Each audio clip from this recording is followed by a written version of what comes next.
Hello everyone. Today we are once again with one of the very important industry professional in this segment of Noesis Unfiltered Dialogue. What is Noesis Unfiltered Dialogue? This time we're going to talk with the industry leader, not about his company, about him, about his achievements, how has managed to reach this platform, what he has done, about his struggle and about his story. And I today have Dimitris Manikis, the president for Wyndham EMEA region. Dimitris, welcome. Thank you. Thank you. Dialogue. Wow. I'm very happy to see you. Unfiltered. Today. Let's see. Superb. Fantastic. Fantastic. So, why hospitality industry for you? Oh wow, why hospitality? I'll tell you, it actually started with my father. My father started his own business. He had a delicatessen business and a supermarket business in Greece. And as I was growing up, I was actually working during the summer. I was working at my father's business. And despite the struggles, despite the challenges, despite the fact that he was spending a lot of time away from home, he had this amazing smile on his face and this positive attitude.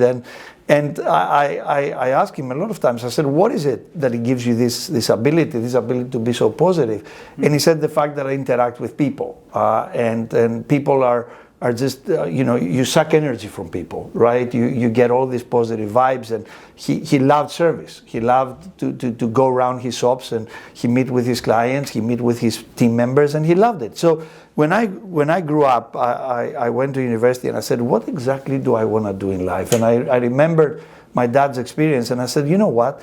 That is an industry that's going to give me what I'm looking for. I like interaction with people, and I have to say, one of the things that I learned early in my life in this business is that if you don't love people, you cannot be successful here. Wow. So it's the love of people, it's the love of service, it's the love of interaction, it's the love of travel. It doesn't come cheap. It has a lot of sacrifices, but we all make choices. So hospitality is about people. So because I like being around people, that's why I chose this business versus something else. I don't know if I would be successful somewhere else. I won't find out, I guess. So, but I'm really happy that I'm here. Dimitris, to be honest, if I open up a dictionary and think about you, the first word which comes into my mind is touch and feel. So that's what I've understood about you in the last 5-7 years till the day, this is the one word which I always think about you. Oh, thank you. You had a very senior role in your organization. Do you still learn from your mentees? Yes, I was lucky and I was extremely privileged. As I was growing up, I had a lot of mentors. I had a lot of people who taught me things. I had a lot of people that I was watching doing things, and I learned from that. You see, the challenge today's generation is people learn how to do things through YouTube. They go on your YouTube channel and they find out how to do things. I learned how to do things and how to manage people or how to interact with people through people. I had some amazing leaders that they taught me in the first years of my career, and you learn every day. You learn from the person who serves you at breakfast. You learn from the person who sits next to you on a plane, and you start a conversation because it's a long flight. And it's interesting what people tell you on flights, because especially long flights, they just tell you their whole lives. So you learn from people every day, and I think that's another thing about our industry. We are an industry that the human element is always there. So from a mentoring perspective, every single day you learn. And if you stop learning, I think my view on things, you die. The moment you stop learning, you die. Because what's the point of that's what you do every day. Learn. It's not necessarily mentoring, it's actually picking up stories from people and making them either your own or learn from them. So you picked up the role of Wyndham President EMEA region in 2018. Yeah. What was a major change which you brought to your system after joining, which you think was changing the outlook of this brand in the market? Wow, I think this is a question that I need to ask my team and my colleagues. What do you think? One of the things that I've noticed about Wyndham when I joined, we were very introvert. We were a very introvert company. We're an amazing company. We have done some amazing things, but we didn't talk about it very often.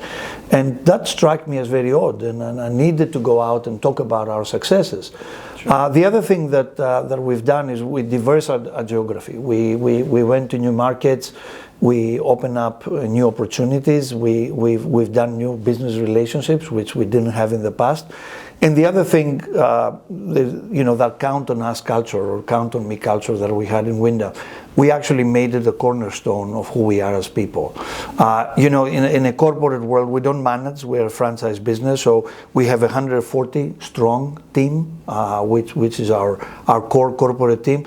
We all became one family, and one of the other things that I started using the word family, because I do believe that's the essence of what we are and what we do every day. We are really a family. So using that word every day, and actually when we have new hotels joining us, we say, welcome to the Wyndham family. I think that family essence is very important, and that's what I'm trying to create every day. I vouch for that, Dimitris. Whatever work Noesis has done with your South Asia office, the credit largely goes because of the relationship management which your developers kept with my transaction team. And that's, I can understand that. And we actually started working aggressively post 2018 only. Okay, wow. Something like that. Some message about work, but I really vouch what you're saying right now. Yes, we create that family feeling. It doesn't always work. My own family is a dysfunctional family. We are away from each other. My wife and my second daughter live in Greece. I live in London with my first daughter. We meet, we commute, we meet occasionally. But you know what? Even dysfunctional families, they have a beauty.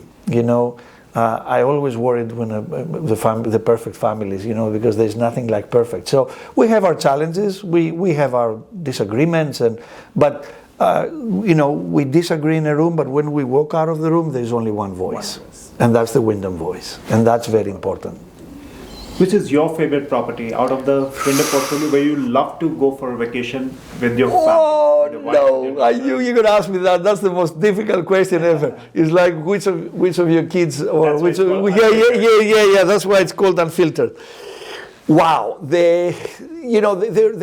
been to some amazing properties. I wish I would go there for holidays, but mostly I go for work. I like properties that you keep your anonymity, because one of the challenges with the job that I do and the profile is that when you go to a hotel, people, they want to make sure that they that you're having a good time because you're the president of Wyndham for EMEA, and it's human. I would have done exactly the same. So anonymity is very important, and keeping a low profile. I was never the kind of guy that is going to walk around and my team always teases me because I like to carry my own luggage. So it's very exciting. Every time I go to a hotel, they try to drag my luggage, and I'm there with a bellboy. This is mine. No, this is mine. I carry my own luggage. It's very interesting when it happens. So I'm trying to, I don't know if you know this, I'm trying to avoid answering your question because I would say, I'm not going to mention a Wyndham property. There is one little island, it's a medium island in Greece called Paros, Paros. I own a little house there in part of a bigger property, a bigger complex, and this is my sanctuary. This is where I go, and I've been going there for years. And I relax, I disengage with the world, and my kids love it. So yeah, I love all the 480 properties we have, but this little place on Paros is the one that helps me to disengage. So very smartly you have managed to escape. Yeah. There is one hotel that I mention all the time, though. I'll tell you what, and I think this is a story you need to know. So every time we have an internal meeting with our team, and I talk to them about the values, right? What is the value proposition? How we support our franchisees? I have one hotel that I mention all the time. I said, guys, don't think just about the big hotel owner, the guy with the 10 hotels or the 1,000 rooms. Think of the guy at Ramada Diyarbakir. Ramada Diyarbakir is a city in the deep of Anatolia, in Turkey, next to the borders with Kurdistan. Mm-hmm. And If we wake up every morning and we say, what are we going to do for Ramada Diyarbakir and how we can add value to his life, then it means that we can add exactly the same to all 479 hotels we have. Think of the little guy. Think of the guy in a remote city in the middle of nowhere in Turkey, and that's what Ramada Diyarbakir is. If you care about that person, that general manager, then the world is yours. So that's the hotel I make reference more than anything else, Ramada Diyarbakir. And I hope he listens because I do love him. He's an amazing owner. He's an amazing GM. But if we do right for him, then we can do right for everybody. Super. No wonders why you are late. I'm very happy to. No. It's just Ramada Diyarbakir. I hope. He said I'm going to say it again. Empathy, compassion, everything in this last 30-second conversation. Yeah. Tough one. Oops. Tell me one career mistake which you regret till date. Oh, I've got plenty.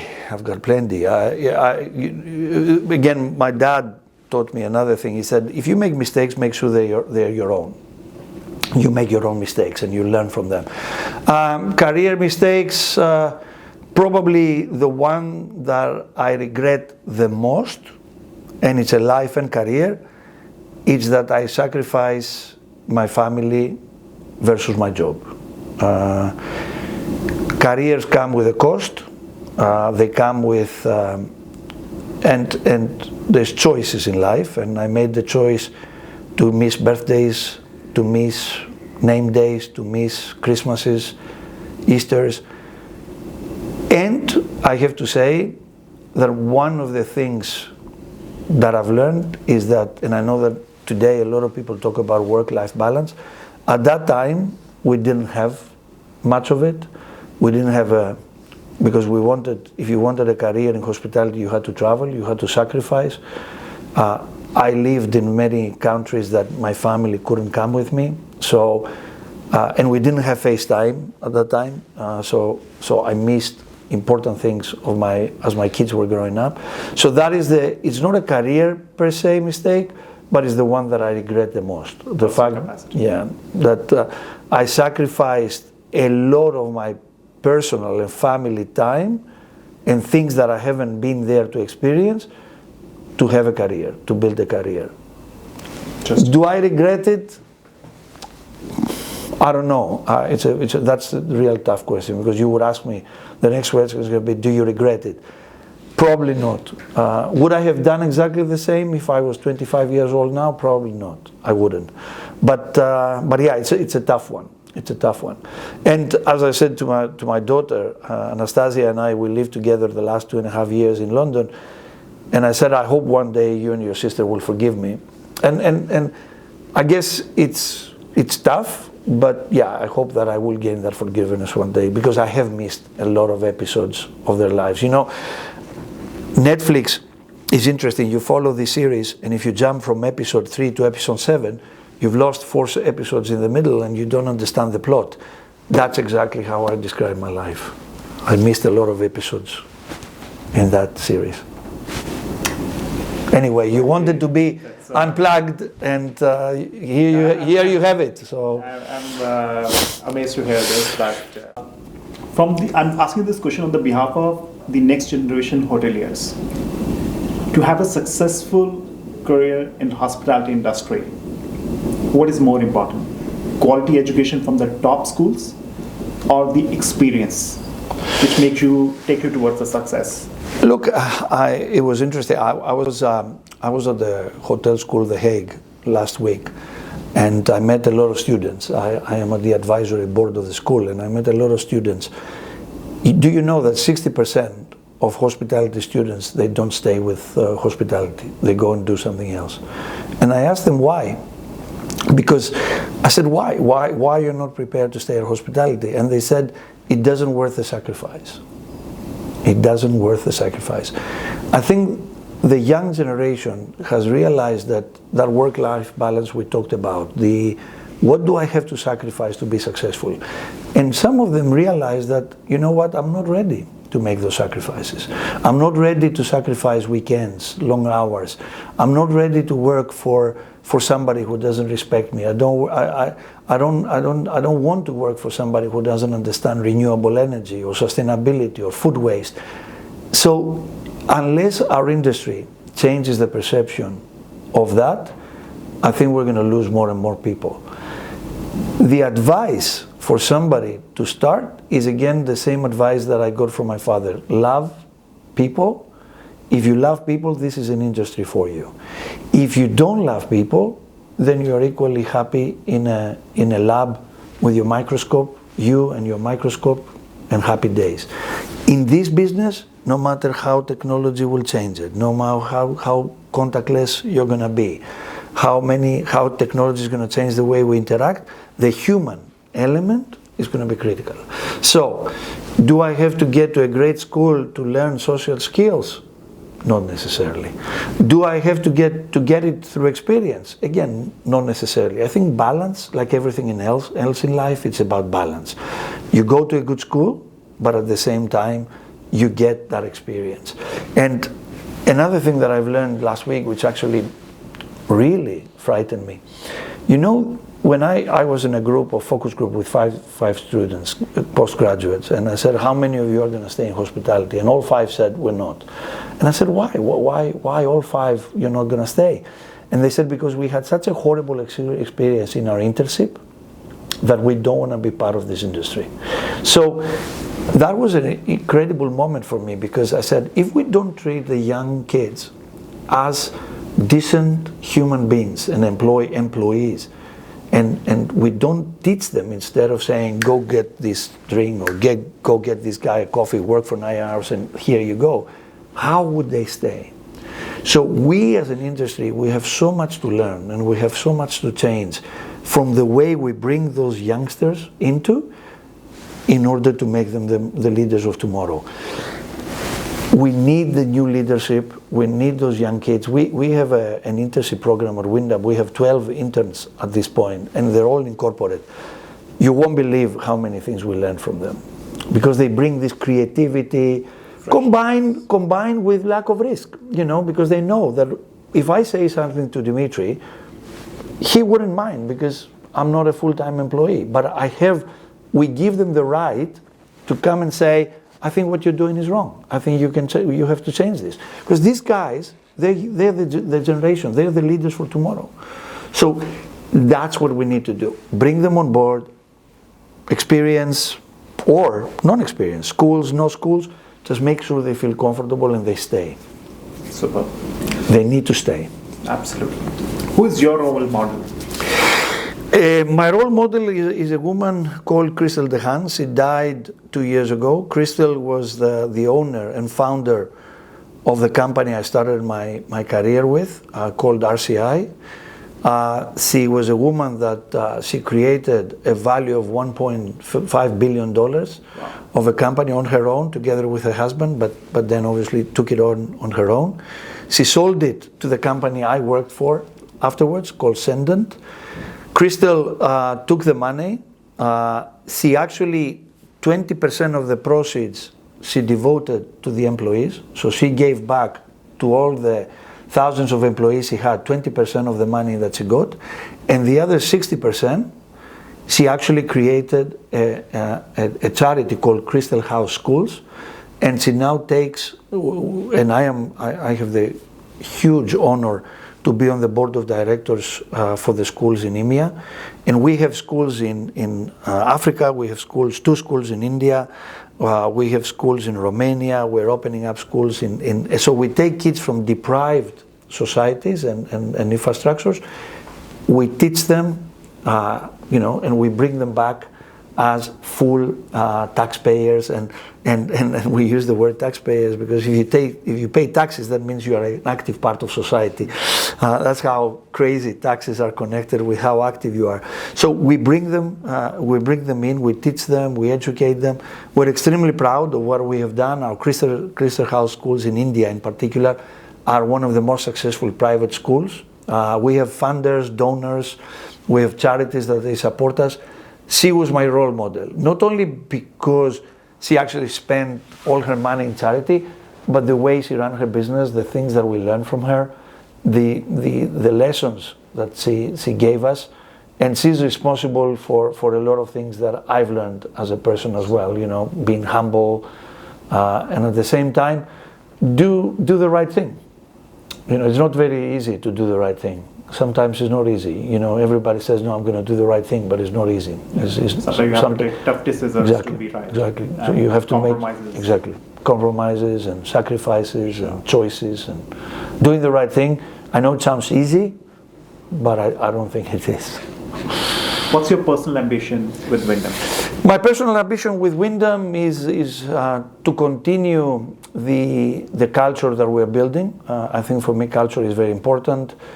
We need to have fun on the way. We work hard and we play hard.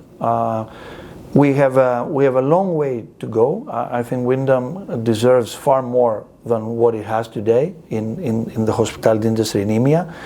I don't have any personal ambitions per se, because I'm 58 years old. I'm coming to an end. You know, I'm at the last chapter of my book in hospitality. So whatever years I've got left, I want to spend them growing, supporting the younger leadership in our team to grow, and at the same time build a platform where my successor can actually say, I do believe this guy did a good job. It's very important what your successor actually says about you, because you know it's very easy and the easiest thing actually to criticize. Oh, it was all the guy before who did it. I do hope that my successor, when that happens, actually says, you know what, I think that guy did a good job. I think that's going to make me very happy. Super. Tell me one thing. If I give you all the magical powers in your hands, and I request you to change one thing in global hospitality industry, what will be that? The magical hand. You have the authority, power. To change one thing in hospitality, globally. Industry, globally. Like we have multiple challenges. Yes. Yeah. No, 100%. 100%. You know, I would choose one thing, which might sound a bit of cliche, and it has been a discussion. I would want us to be more sustainable. I think we need to be a more sustainable industry. We neglected the planet for so long. We should have started far earlier. And it's just about the plastic straws or you know the free cage eggs or whatever. It's far more than that. We should have started earlier. I think we are a bit late, but if I had one magical power, I would bring us back a few years, and I would make sustainability a key discussion point at everybody's business plan, everybody's focus. We are part of the hospitality, you know, Sustainable Hospitality Alliance as Wyndham, and we try together with a lot of other brands to change and force change, but it's going to be a marathon. It's not a sprint. I keep on saying this. It's going to take time. But again, if I had those magical powers, I would go back and I would start that journey way before we did. So that's what I would do. So it's a very sensitive subject, and yeah, very. If we will not do today something, I don't know what our generations will face. Yeah. It's going to be terrible. And you know what? The reason that some people leave us probably is because of that. Because our carbon footprint as an industry. You know, when I was growing up, the measurement of success was 3-4 things: corner office, company car, company credit card, and air miles. How many air miles you have. All those 4 things now, they don't matter anymore. Yep. Everybody works from home. Corner office is not important. And when I travel, my daughter says, you just realized you've added more carbon footprint to the planet. She doesn't say, oh my God, you have another 1,000 miles. So that's how the new generation of leaders is shaping the world. What was success for me when I was growing up and I was 25 is not success for the 25-year-olds that come into the industry. There is a huge gap there, and we need to cover that gap. So that's what I would do. Interesting. Dimitris, which is that one quality which is very essential to be a successful leader? Very simple. Curiosity. Curiosity. Be curious. Be curious. Ask questions. Find out what. Read. Curiosity, curiosity, curiosity. Curiosity is one of the things that brought humanity where it is today. If we were not curious about why this is happening, the ways it's happening, why people react the way they do, if we weren't curious about things, we wouldn't be where we are today. So I think curiosity got me to where I am, if I'm anywhere. I was curious a lot about a lot of things in life. And curiosity make you read, make you travel to find answers, and curiosity makes you, when you talk to people, I always said to my team as well, you never lose anything if you talk to somebody for an hour in your life. Because I am sure, I bet you're going to find something out, or you're going to learn something. So a lot of people say, I'm not going to waste any time with X, Y, Z. Actually, you never know what you're going to find out if you waste that hour or 45 minutes. So be curious. I think that's my number one word. You're one of the rare examples who invested 27 years of his life with one organization. What makes you think? I define every textbook, right? Yes. It's a very rare example. Yes, rare example. Plenty of industry leaders. We work with everyone. I haven't seen any profile like yours where 27 years you have spent with one single organization. Yes, What makes you stay there? It's like half of your life. Yes, true. I actually asked the same question myself. You know what it did? I was never got bored. I never got bored. They gave me opportunities to do things in so many different countries and so many different roles and ways that I never said, oh my God, it's the same organization. Actually, the organization was changing so rapidly that one day you work for X organization, but it's the same organization, but it's different the next day. So that actually made me extremely diverse culture. It opens up, it gives me the opportunity, and remember, again, as I talked about choices, and it gave me the opportunity to travel. It gave me the opportunity to meet incredible people and go to incredible journeys. So, and I felt at some point, even when I felt that, is it time for me to move? I felt that I owed them something because they've given me an opportunity to do something that no one else would probably give me. So, even at the dark times, when, we all have dark times, it's not always walk in the park, right? And you sit there and you say, I had enough, I cannot do this anymore. But then you realize, my God, the grass is not always greener on the other side. And I owe these people and this company so much that, it's worth one more try, and one more try, and one more try. And that brought me to 27 years.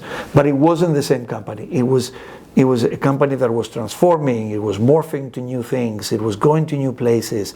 It was just an amazing journey. So, and I'm blessed. I'm happy. I reference my family quite a lot. My daughter believes that I define every rule in a textbook, and she keeps on saying to me, "You only stay there because nobody else would employ you."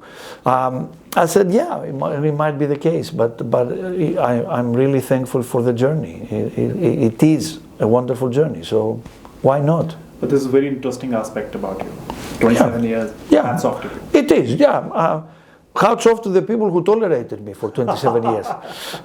Hats off to my wife that has been tolerating me for 26 years. So yeah, I stayed, but everybody else wanted me to go. So what are you doing next? Welcome. What are you doing next? But yeah, hats off to the people who tolerated me for 27 years. I owe them a lot. Yeah. So Dimitris, we're in the last leg of this session. We're gonna talk about a rapid fire. I'm gonna ask you a bunch of questions, and then you need to respond either in one word or maximum to one line.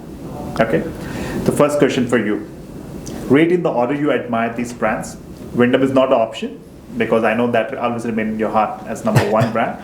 But out of these 6 brands, how you will rank them 1, 2, 3, 4, 5, 6 in your personal liking? Not so as per the industry parameters I'm talking. As a traveler, trying to understand your view. It's Marriott, Hyatt, Hilton, Accor, Radisson, IHG. My God, this is really tough. I've got friends in all of them, so please, if you're listening to this, don't. The next time I'm going to show up to your hotel and you're not I didn't say number one. Don't treat me badly. I would say Marriott for one reason. Bill Marriott just turned 90.